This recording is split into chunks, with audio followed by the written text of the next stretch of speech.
Olá, sejam bem-vindos ao Entre Mentes, nosso podcast de saúde mental contra o estigma, nesse primeiro episódio de 2024, né? Porque em janeiro a gente entra em férias e aí não tem episódio.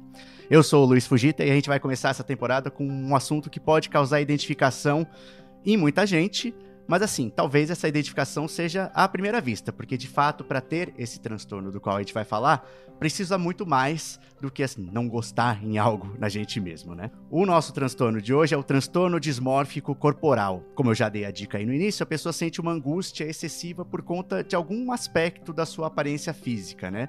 E as pessoas ao redor veem aquilo que incomoda a pessoa e para elas tá tudo bem, né? Não há nada com que se preocupar nessa magnitude, né? Mas para a pessoa é um sofrimento incompatível, né, com o que de fato as outras pessoas enxergam em relação àquela característica. Quem conversa com a gente é o Dr. Eduardo Aratangi, ele é médico psiquiátrica, supervisor do Instituto de Psiquiatria do HC, aqui da FMUSP de São Paulo. Obrigado por estar aqui com a gente, Dr. Eduardo. Eu que agradeço, Luiz.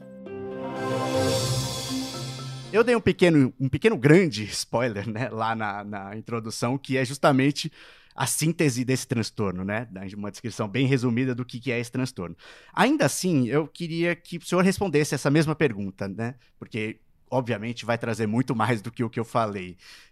Então, o que é, né, uma descrição geral do transtorno dismórfico corporal? Legal. Você já adiantou o ponto principal, que é um desconforto, angústia, um mal-estar que o indivíduo vivencia relacionado a algum defeito corporal, que pode ser um defeito mínimo, existente, mas que os outros nem reparam, ou um defeito inexistente, e que a pessoa percebe como repulsivo, como desagradável, como algo que limitaria o contato social. Eu já fiz essa mesma pergunta quando a gente fez um episódio sobre anorexia.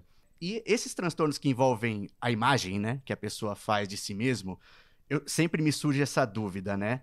E dizer que a pessoa enxerga algo assim, pode significar que ela de fato enxergue? Ou ela vê concretamente aquela coisa como todos os outros veem, e aí algo acontece a partir daí que muda, e aí a percepção dela é diferente? Ou é possível que ela de fato veja uma coisa muito diferente? Não, para mim isso claramente é outra coisa. O verbo ver, ele é traiçoeiro para essas questões. A resposta concreta é sim. Ela pode ver algo que não é compartilhado. Agora, a percepção corporal, ela é algo fluido, ela não é algo concreto, permanente. E as nossas funções psíquicas, elas são muito variáveis, elas são muito flexíveis. Talvez, para termos de comparação, um daltônico vê as coisas perfeitamente, mas a percepção de cores é diferente para ele. Quando a gente fala dos distúrbios que envolvem imagem corporal, a gente pode dividir em dois grandes grupos. Aqueles distúrbios em que quantitativamente a percepção está alterada. Uhum. Por exemplo, na anorexia nervosa, a pessoa está emagrecida ou com peso normal, mas se percebe enorme, gorda, disforme. E, em geral, no corpo todo. De um modo muito parecido, na vigorexia, que a gente vai falar um pouquinho hoje, que é um transtorno dismórfico corporal, o indivíduo é grande, forte, musculoso, mas se percebe mirrado, pequeno, fraco. Uhum. Esse grupo de alterações quantitativas pode ser para mais, como no caso da anorexia nervosa, e a gente vai chamar de hiperesquematia corporal, ou para menos, no caso da vigorexia, em alguns casos de obesidade, em que o indivíduo se percebe menor do que é. E no transtorno dismórfico corporal, a gente vai ter uma alteração qualitativa, que é o indivíduo percebe de forma exacerbada como muito importante, desproporcional, alguma característica corporal que ele acha repulsiva. Uhum. Nariz, alguma marca na pele, alguma pequena assimetria, direita e esquerda, forma da mão, forma dos olhos, enfim, é muito variável. Mas ele percebe alguma parte do corpo qualitativamente diferente e repulsiva. Sim. E aí, como o senhor falou, deu alguns exemplos, existem alguns que são mais frequentes? Ou pelo menos um grupo de coisas, né? Assimetrias, manchas, coisas assim? É curioso porque a maior parte dos pacientes com transtorno dismórfico corporal não busca auxílio psiquiátrico.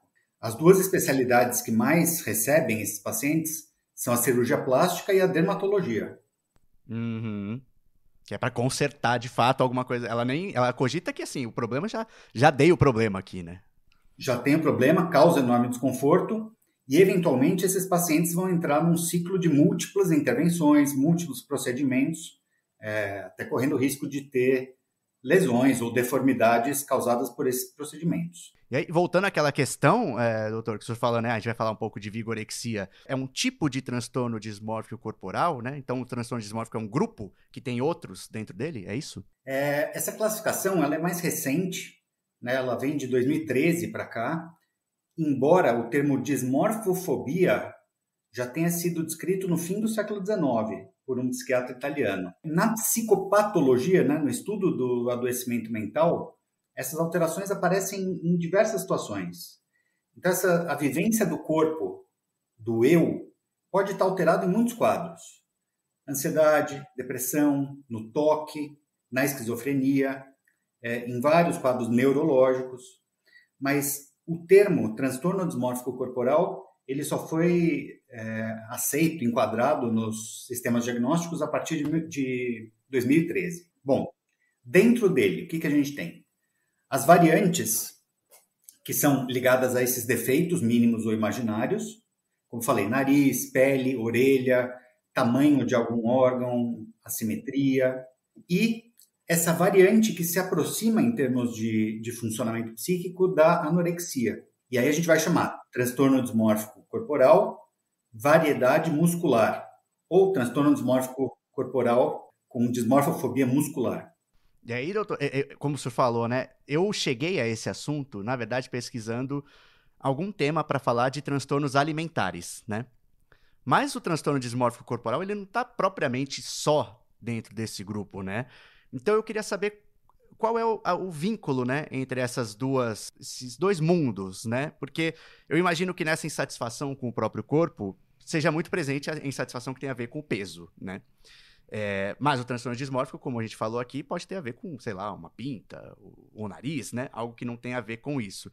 Como que as duas coisas se relacionam? Existe uma interface, né? Existe uma área de intersecção que é o desconforto corporal e uma alteração da autoimagem. Nos estudos psicopatológicos, a gente vai falar que são alterações da consciência do eu, incluindo aí a corporeidade do eu.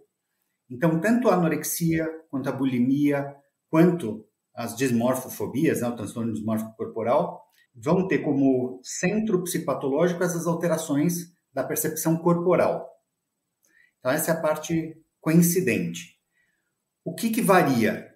Os outros aspectos. Por exemplo, na bulimia, o indivíduo tem insatisfação com o corpo, mas não chega a ter uma distorção de imagem corporal.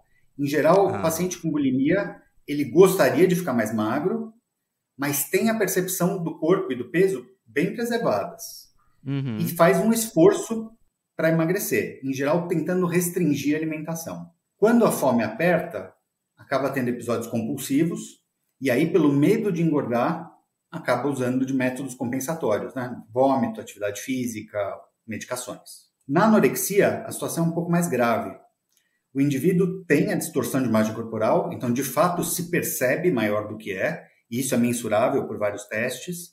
Tem uma obsessão pela magreza ou um pavor de engordar, e uma necessidade de controle sobre o próprio corpo que é patológica. Tanto que a gente sempre diz que a anorexia nervosa não é sobre beleza, é sobre controle. Uhum. Controle do peso, controle do que come. E uma frase que elas dizem muito é: eu não consigo controlar nada na minha vida, pelo menos o meu corpo eu vou controlar. Quando a gente vai para o lado mais dos transtornos dismórfico-corporais, existe uma distorção com grande angústia, com grande insatisfação, de um aspecto corporal específico.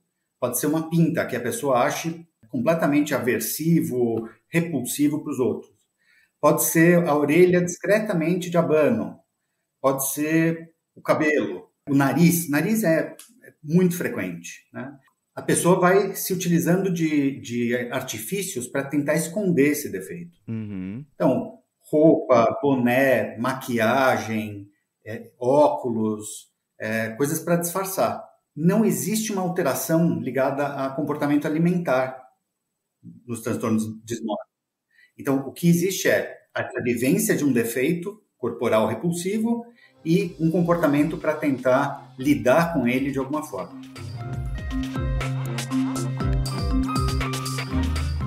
Nessa questão de lidar, doutor Eduardo, uma dúvida que eu fiquei. Por exemplo, o senhor falou que o nariz é um ponto comum, né, frequente dessa insatisfação, da origem dessa insatisfação. E aí eu consigo imaginar uma pessoa que tenha o transtorno e a insatisfação seja com o seu nariz, ficar fazendo algumas cirurgias, né, tratamentos para tentar chegar ao que ela considera que vai ser o satisfatório para ela. Agora, por exemplo, se a insatisfação for uma pinta, por exemplo, que é uma coisa que, assim, eu acho que a resolução não tem muito como ela escapar, sabe? Assim, se eu tirar a pinta, é diferente de assim, eu vou modelar o nariz, mas eu posso eternamente falar que tô insatisfeito com aquilo, né? Digamos que se uma pinta for a insatisfação e ela tire na minha cabeça assim, acabou, o que ela vai dizer? Então, né, não tem como. Qual é a saída, né? Se o problema não é aquela coisa, como elas se justificam, né? É curioso que nesse aspecto que você citou, nesse exemplo específico, na maior parte das vezes, retirar a pinta vai resolver o problema. Tá. Vai resolver. E é isso uma coisa relativamente recente. Antes a gente achava, é um processo mental, em que a pessoa tem uma desproporção naquele defeito. Será que ela não vai achar um outro defeito? Na minoria das vezes. Olha só. Quando a gente pega, especialmente jovens, que vão atrás de um procedimento para algum desconforto corporal, a maior parte deles, embora preencha critérios para o diagnóstico de transtorno dismórfico corporal, vai ter uma melhora importante com essa intervenção, tanto da autoestima quanto da autopercepção. Talvez o exemplo que fique bem claro, até onde vai a patologia e até onde vai a normalidade. Todo transtorno mental é uma exacerbação de características normais. Medo é normal, fobia é patológico. Preocupação é normal, transtornos ansiosos são patológicos. Tristeza é normal, depressão é patológico. Preocupação com o próprio corpo, com a saúde ou com o aspecto físico, estético, é normal. Uhum. Quando isso toma áreas de obsessão, quando isso vira um monstro, quando isso limita a liberdade do indivíduo, a sua prática social, aí muito provavelmente a gente está no patológico. Agora, às vezes, uma intervenção inicial corporal ajuda muito o indivíduo e pode resolver o problema quando é mais leve. Uma mulher que se sente incomodada com o volume das mamas. E aí não vai na praia, só usa roupa larga, não usa decote, se sente mal. Bom, ela faz uma cirurgia, seja para tirar a mama, por exemplo, a mamoplastia redutora, seja a colocação de prótese mamária. Na maioria das vezes isso é suficiente. E aí a gente está na fronteira do normal. Porque é socialmente aceitável, porque isso é uma prática no Brasil muito comum. Agora, vamos dizer que essa mesma pessoa faz a primeira cirurgia, depois acha que tinha que ter posto mais, aí põe mais, aí não fica insatisfeito, e vai pondo mais, e vai mudando. E aí começa a entrar em ciclos de cirurgias repetidas, com riscos, com sequelas. Aí a gente está entrando no patológico e, nesses casos, a intervenção, a cirurgia plástica, por exemplo, não é benéfica, né? Pelo contrário. Mas aí se considera que uma pessoa que fica satisfeita com a intervenção naquilo que incomoda tinha um transtorno porque ela se preocupava muito, excessivamente antes, mesmo que se resolva? Ou quando se resolve, fala, não, então não era, porque se fosse, ela ia ficar eternamente preocupada com algo? Não, ela tinha. Uhum. É que aí é uma patologia mais leve, que se resolve com a retirada, vamos dizer, pinta e manchas na pele, esse é o clássico desses TDCs que melhoram. Então, adolescente, super comum, tem uma pinta, uma mancha no rosto que ele se sente repulsivo. As outras pessoas até notam a pinta, mas não é nada que chame a atenção. Esse é um exemplo super comum. A pessoa, por exemplo, continuou usando máscara depois que a pandemia acabou porque a máscara escondia a pinta. Sim. Ia para todo lugar só de máscara e aí não era nada ligado a Covid ou saúde, era para esconder a marca. Bom, indo para o dermatologista, fazendo o procedimento, só que o nível de sofrimento que a pessoa tinha antes, a necessidade que a fez buscar auxílio, todas as limitações que esse quadro impôs, caracterizam como patológico. Embora o tratamento, a resolução não tenha sido psíquica, né? Não tenha sido um remédio ou uma terapia, tenha sido uma cirurgia. E aí, doutor Eduardo, a gente falou um pouco, né, sobre os impactos, né, essa preocupação que a gente tenta imaginar, né, não fazendo parte de uma pessoa diagnosticada, tenta imaginar como uma preocupação muito forte, né. Mas queria que o senhor detalhasse um pouco mais, né, quais os impactos de ter esse transtorno na vida, tanto nesse emocional, quanto no dia a dia mesmo, né, no cotidiano da pessoa. O principal impacto é uma vivência permanente de inadequação que a pessoa tem. E aí isso vai minando a autoestima, as possibilidades vivenciais, né, de sair, de se relacionar, se expor à vida. Então, a principal questão é um encolhimento do universo vivencial. O indivíduo vai se encolhendo na própria vida por vergonha. E isso, se dura muito tempo ou se pega uma fase crítica, que é a adolescência, vai ter consequências pelo resto da vida, na autoestima, na capacidade de se relacionar. Então, esse que é o principal ponto quando a gente fala com pais de crianças e adolescentes que tenham transtorno dismórfico corporal e que muitas vezes se envergonham tanto que não falam para ninguém e sofrem quietos ou quando falam são menosprezados, porque falam, imagina, isso não é nada, ninguém nem repara no que você tem. Mas para o indivíduo é um sofrimento grande. E aí, é claro, a gente está falando da maioria dos casos. Claro que tem aqueles casos limites, aqueles casos muito graves e que são a exceção. Menos de 0,5% dos casos de transtorno dismórfico corporal. E aí, por exemplo, o Michael Jackson é sempre citado como um caso que era muito grave. E aí você está falando de uma característica de cor de pele e formas faciais e das intervenções múltiplas que ele foi fazendo. E claro que a gente está falando de uma história com muitos outros traumas, com muitos outros problemas, mas cuja face visível era do transtorno dismórfico corporal. Essa questão da adolescência, né, doutor? Ela no caso do transtorno dismórfico corporal, é um período mais crítico, tanto para início de incidência ou gravidade dos sintomas? Perfeito, essa é uma ótima pergunta, Luiz. E tem razões fisiológicas para isso. Tanto nos transtornos que mexem com a imagem corporal, para cima, para baixo, como eu falei, anorexia, vigorexia, quanto no transtorno dismórfico corporal clássico, a adolescência é um momento crítico. E por quê? Durante a infância, as mudanças que vão acontecendo são graduais. Dá tempo desse eu interno, corporal, receber e processar. Na adolescência, durante o estirão, você vai ter ações hormonais, você vai ter o crescimento rápido, o desenvolvimento de caracteres sexuais secundários e a fase de mudança corporal mais rápida que o indivíduo tem. E aí não dá tempo dessa vivência do eu corporal assimilar.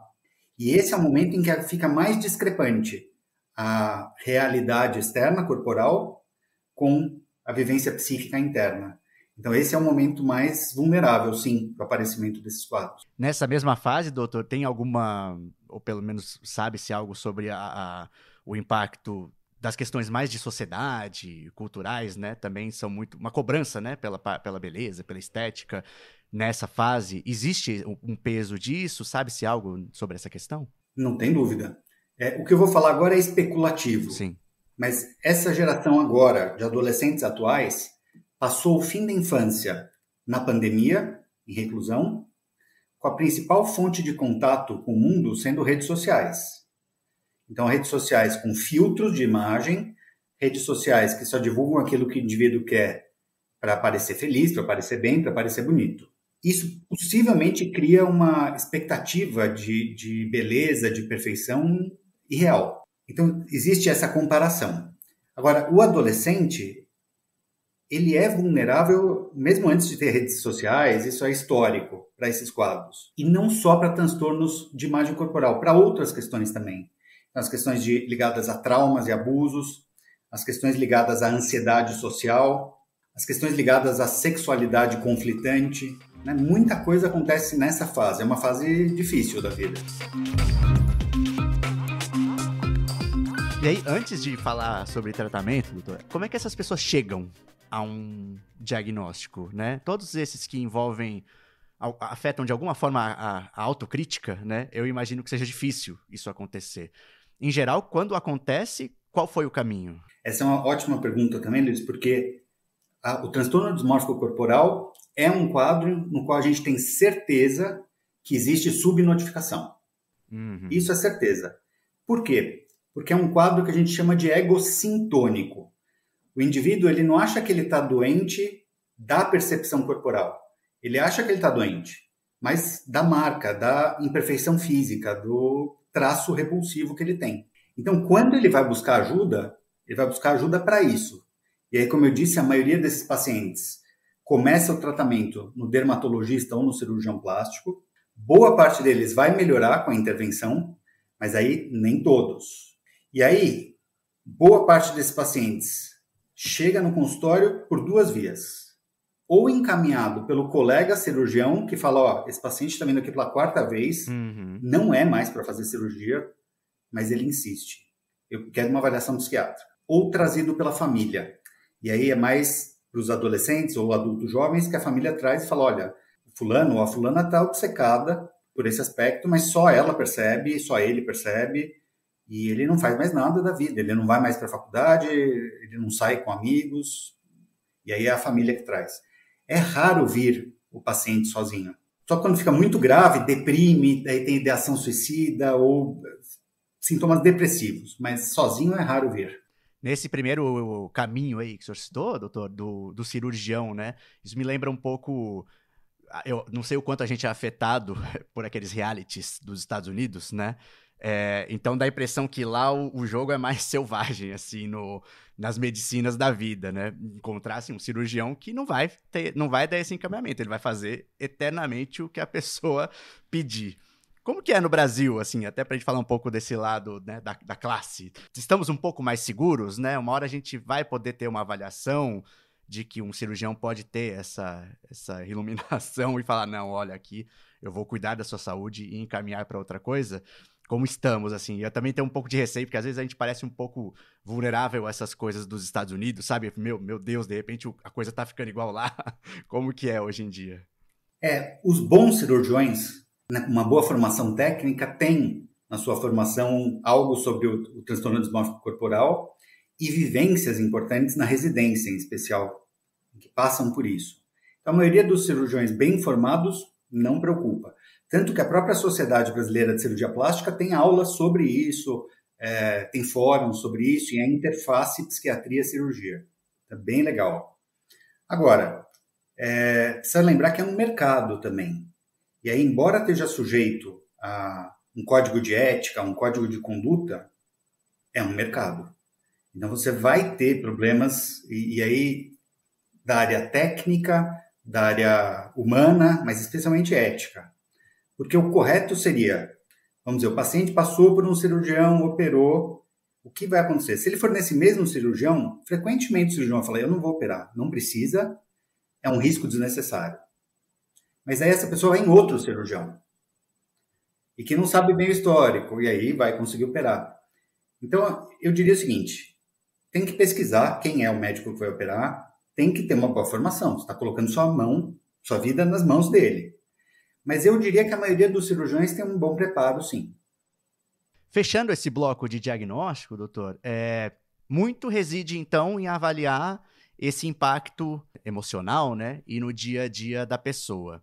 Quando um psiquiatra tem a chance de fazer isso, né, depois de talvez um périplo, né, de uma pessoa ter passado por vários outros médicos, isso eu sei, né, que a maioria dos transtornos tem uns critérios muito claros, assim, pelo menos pelo DSM, né? Precisa quase um checklist, assim, do que precisa para enquadrar no diagnóstico, né? Não que precise dar isso, claro, pra gente tem validade alguma coisa assim, mas pode dar alguns exemplos mais claros, assim, do que enquadra? O que é uma preocupação que passou do ponto? Como você disse, né, o DSM, por exemplo, ele tem um checklist mesmo, e é isso, e fica até algo superficial. Agora, como que a gente vê isso na prática? Existe um desconforto permanente, intenso, desabilitante do indivíduo sobre um defeito pequeno ou inexistente. Então, esse é o primeiro critério. Dependendo do sistema diagnóstico, vai ter um critério de tempo, há quanto tempo o indivíduo sente isso. Isso não é tão importante assim para o diagnóstico, mas se for há poucos dias, por exemplo, você não entra no diagnóstico ainda, porque é algo que possivelmente é transitório. Não pode ser na vigência de outros quadros mais graves. Então, por exemplo, se você tem um quadro de esquizofrenia, em que, pela própria natureza do quadro, você já tem alterações da percepção, você precisa colocar isso na conta da esquizofrenia, porque pode ser um sintoma. A gente fala até de vivências de influência corporal na psicose. Se o indivíduo tem um toque grave, isso precisa entrar primeiro na conta do toque. Porque o toque tem essas coisas, pode ter, né, de simetria, de perfeição. E precisa trazer um prejuízo mensurável na vida do indivíduo. Então, ele precisa ter perda no seu pragmatismo, nas suas habilidades cotidianas, nos seus relacionamentos. Esse é o critério básico para um transtorno dismórfico corporal. E, em geral, doutor, ao fazer essa entrevista, né, com o paciente, esses pacientes, eles relatam ou a possibilidade deles, não, eu vou tentar esconder isso, ou eles falam, não, isso dá para facilmente você percebe que aquilo angustia bastante e que o cotidiano tá sendo afetado, porque eles mesmos dizem? Não. Às vezes eles têm tanta vergonha que eles não falam durante a consulta ou só falam se o vínculo criado é muito bom. Uma coisa que acontece com bastante frequência, você está atendendo por qualquer outra razão. Vamos dizer, um quadro ansioso. Aí o quadro vai parecendo uma fobia social, a consulta vai se encerrando, né? Depois de uma hora de conversa, da pessoa falar que evita situações públicas por vergonha. E aí tem o que a gente chama do sinal da maçaneta, que acabou a consulta, então, olha, tá, então vamos fazer isso, a gente marca daqui um mês. Aí você vai abrir a porta, põe a mão na maçaneta, aí o paciente fala, doutor, tem mais uma coisa que eu precisava dizer. Eu não consigo sair daí dos lugares por causa da minha orelha. Assim, no último minuto de consulta, daí você tem que explorar o que é. Em geral, é assim que aparece. Às vezes, a vergonha é tão grande que na primeira, segunda consulta, eles não falam. Tô meio deprimido, não quero sair, eu não tenho mais me encontrado com ninguém. O motivo só aparece depois quando o vínculo se estabelece. Aí é bem quando a gente vê a importância da psiquiatria ter, assim, aquele pezinho de ser um terapeuta também, né? Não só aquela coisa mais dura que parece a medicina, né? Exato, tem que ter esse vínculo, esse rapport, né? Precisa ter, porque você vai tratar de coisas muito delicadas. E é isso, para quem está fora, fala, isso é uma marquinha aí no rosto, ninguém nem percebe. Mas isso toma uma proporção gigantesca para a pessoa, determinante. E aí, doutor, indo aqui pro pedaço final da nossa entrevista, né? A gente sempre tenta encerrar com a parte do tratamento, né? Imaginando sempre que a gente conseguiu, talvez, né, sensibilizar pessoas que conhecem alguém, ou às vezes a própria pessoa, né? A partir disso, consegue ver em si mesmo algum traço disso. É o nosso maior desejo sempre. E aí, já dá uma indicação, uma orientação, né? Como funciona geralmente o tratamento hoje em dia? Os remédios, quando o diagnóstico é puro, vamos dizer, é só o transtorno dismórfico corporal, remédios funcionam mal.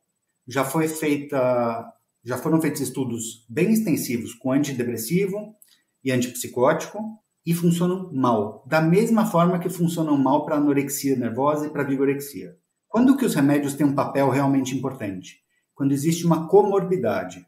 Então, quando o indivíduo, além do transtorno dismórfico corporal, tem um outro transtorno, depressivo, ansioso, abuso de substâncias, toque, transtornos da impulsividade. Não é incomum, imagino, ter uma comorbidade. Não. Na psiquiatria, a comorbidade é regra, não é exceção, né? Boa parte dos pacientes tem mais de um diagnóstico. E aí, esses diagnósticos pioram as manifestações do transtorno dismórfico corporal. E ao tratá-los, a gente ameniza muito o transtorno dismórfico corporal. Então, para a maioria dos pacientes, o remédio vai ser útil, porque para a maioria deles tem comorbidade, mas para quando só tem o transtorno dismórfico corporal sem outras comorbidades, o tratamento pode ser, inclusive, sem medicamentos. E aí fica para psicoterapia e terapias de exposição em especial. Então, cognitivo-comportamental, que é a mais utilizada, e o clássico seria expor o indivíduo gradualmente, cada vez mais, para aquelas situações que são aversivas para ele. Até ele tolerar essa exposição. Isso funciona bem. Isso vai funcionando bem e vai encolhendo a importância do dismorfismo. É um método que usa bastante para fobias também, né?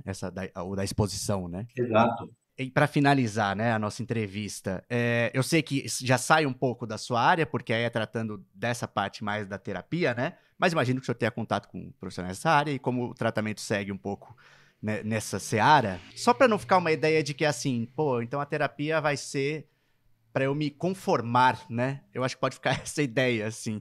Tipo, eu vou continuar com a ideia de que aquilo é repulsivo e infelizmente eu dei um azar e nasci com isso e eu vou ter que aprender a viver com isso. A terapia segue mais nessa linha ou é um outro aprendizado que você tem a respeito daquilo? Não.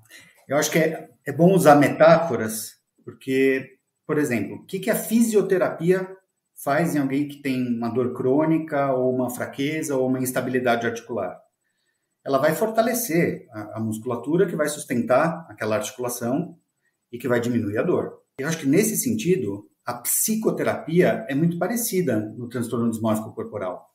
Então, ela vai fortalecer o indivíduo para que ele possa viver com aquilo e, ao fazer isso, a importância do dismorfismo vai diminuindo. Mas, se ele fica na cama, escondido, com vergonha, ele vai sofrendo cada vez mais, ele vai ficar cada vez mais restrito, e nessa vida encolhida, o dismorfismo vai ter cada vez mais importância. Então, a doença cresce na vida. O que a gente precisa fazer na psiquiatria, e no caso específico do transtorno dismórfico corporal, é encolher a doença em relação aos outros aspectos da vida. Existem alguns pacientes específicos, então, por exemplo, na transexualidade, os pacientes que buscam a cirurgia de mudança de sexo, eles têm um transtorno dismórfico corporal.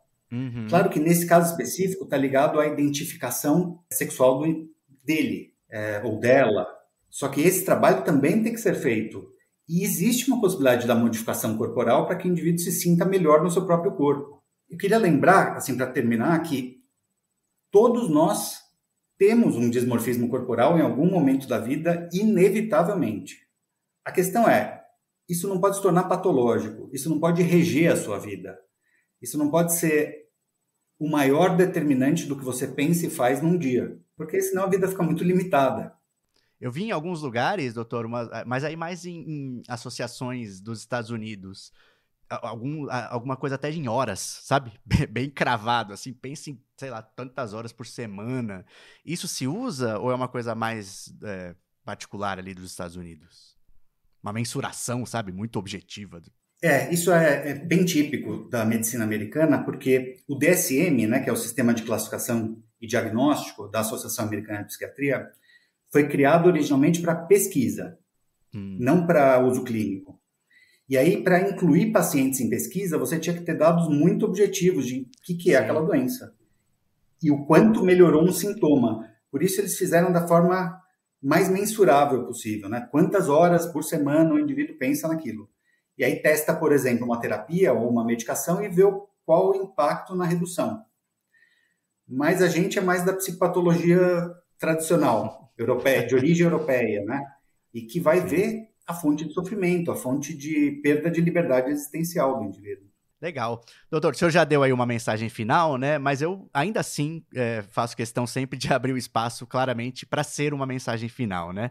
Alguma coisa que a gente não abordou? O que você acha mais importante de deixar para o público que vai ouvir essa entrevista? Eu acho que a gente falou dos pontos mais importantes. Como a gente comentou, as pessoas normalmente não buscam tratamento espontaneamente ou só buscam quando estão muito deprimidas.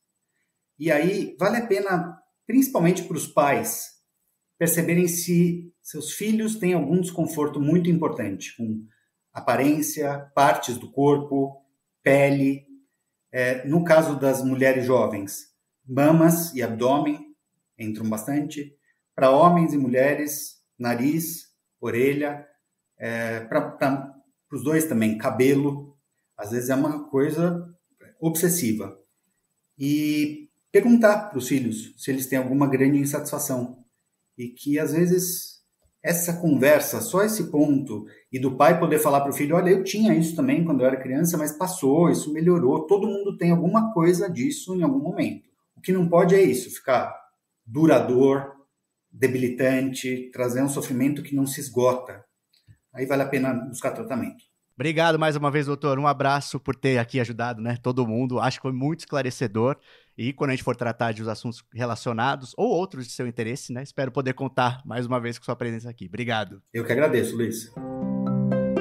A parte desse episódio é da Raquel Moreira Q _.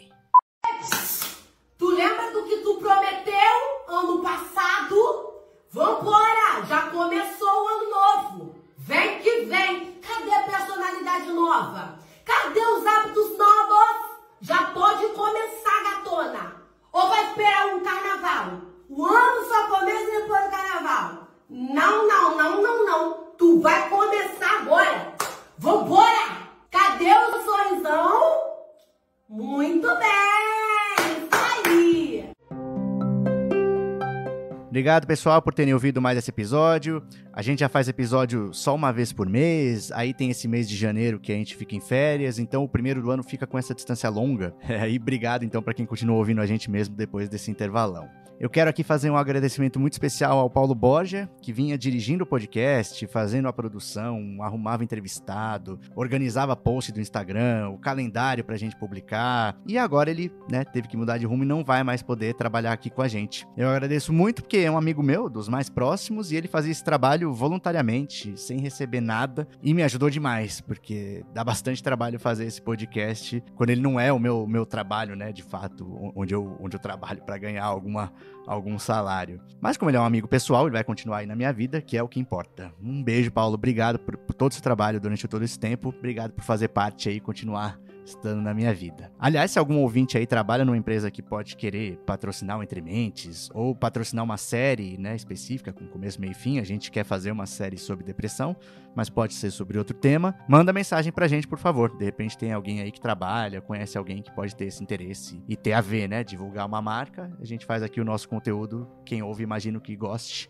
pode ser que se interesse. E obrigado de novo, né, como sempre, de novo não, né, é o primeiro do ano, pra quem entrou em contato com a gente. A Karine Klaus teve a gente como o podcast mais ouvido em 2023 e como eu falei pra ela em mensagem, né, na listinha dela a gente já é bicampeão, porque eu lembro que no ano anterior a gente também foi o primeiro da lista. Então obrigado por continuar ouvindo a gente, Karine. A Karina, a Safinha psicóloga, diz que já usou o episódio sobre suicídio numa palestra dela e eu reafirmo que esse foi o nosso primeiro episódio, mas mesmo depois de tantos que a gente já fez, continua sendo um dos que eu considero mais importantes. E a Karina disse que já ouviu umas 20 vezes o episódio sobre trauma, que foi com a Ediane Ribeiro. A Ediane é demais, né? Grande parte desse episódio ser ótimo é por causa dela. Então, quem não segue o Instagram, ela é muito ativa e produz conteúdos muito, muito importantes. Eu recomendo muito que siga agora, né? Ediane Ribeiro. O Bruno Moraes também teve o Entre Mentes no primeiro lugar de podcasts mais ouvidos dele, em 2023, no Spotify. Muito obrigado, Bruno. E a gente também teve nas listas da Gisele Conte, da Juliana Barros Quarzini, vida longa você também, né, Juliana? Vida longa e boa, né? A Letícia Gomes, a Fernanda Baldin, ou Baldan, a Yasmin Pinheiro, que é a enfermeira que foi entrevistada sobre o trabalho dela durante a pandemia. Então ela faz parte de um especial nosso, que era sobre saúde mental dos profissionais de saúde durante a pandemia, e tem também o episódio que é dela, né, só com a entrevista dela. Obrigado por relembrar desse episódio e pela entrevista, Yasmin. E por fim, também obrigado ao Dan, que é o psicólogo com quem a gente falou no episódio sobre superdotação. Ele tem divulgado bastante, né, o episódio com ele, e manda pra gente o retorno que vai pra ele e não pra nós, né? Então, muito obrigado pela entrevista e por fazer essa informação ficar reverberando por mais tempo. Obrigadão, Dan. É isso aí, pessoal. Um bom 2024 pra todo mundo e até o próximo. O Entre Mentes é uma produção da Baioque Conteúdo. Tem roteiro e apresentação minhas, Luiz Fujita, edição da Amanda Hatsira, coordenação geral do Paulo Borja e trilha sonora do Paulo Garfunkel, nosso querido Magrão. Eu peço para vocês seguirem a gente no seu tocador de podcast favorito, é muito importante para a gente aumentar a nossa rede de apoio, e também para seguir a gente no Instagram, @entrementespodcast, para saber quando sai episódio novo, receber informações extras sobre saúde mental e também para falar com a gente. Um grande abraço e até o próximo episódio.